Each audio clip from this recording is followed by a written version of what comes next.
Hello, my name is Julian and welcome to this module on leadership. Leaders have fascinated people for centuries. Ever since the antiquity until today, we have looked up at certain people who've presented great leadership skills. Their actions and influence have inspired others around the world ever since. For instance, let's take Abraham Lincoln. He held the USA together even during the Civil War crisis. What about Steve Jobs? He inspired many a business with his new revolutionary idea of computers and introducing the world to smartphones. Anita Roddick, the founder of the world beauty franchise The Body Shop, turning this idea into a multi-million-dollar business despite steep competition. Or Nelson Mandela, who freed the country of South Africa from apartheid with his ideas of tolerance and love. Mother Teresa's charitable work for the poorest of the poor have inspired many people around the world. So, as you can see, the list goes on and on. These and other great world leaders have inspired us and make us realize what it really means to be a good and effective leader. Now, we do not need to look at the world stages to find leaders. We have leaders all around us in our communities, in our workplaces, our families, maybe a work coach, maybe a soccer coach, or perhaps someone in the family who runs a successful business.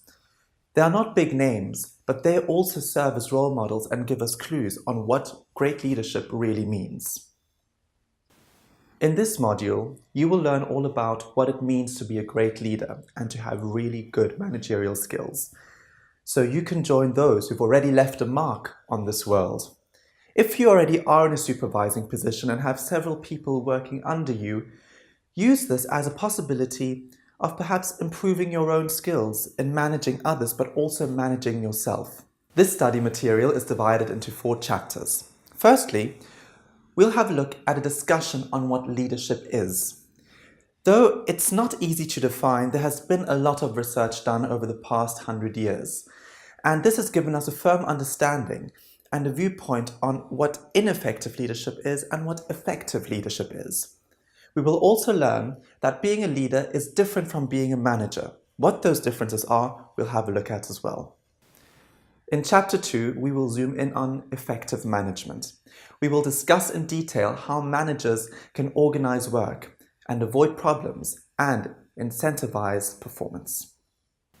In Chapter 3, we will shift our focus to effective leadership. We'll discover how leaders can provide a compelling vision and be charismatic. We will learn that leadership involves stimulating critical and creative thinking.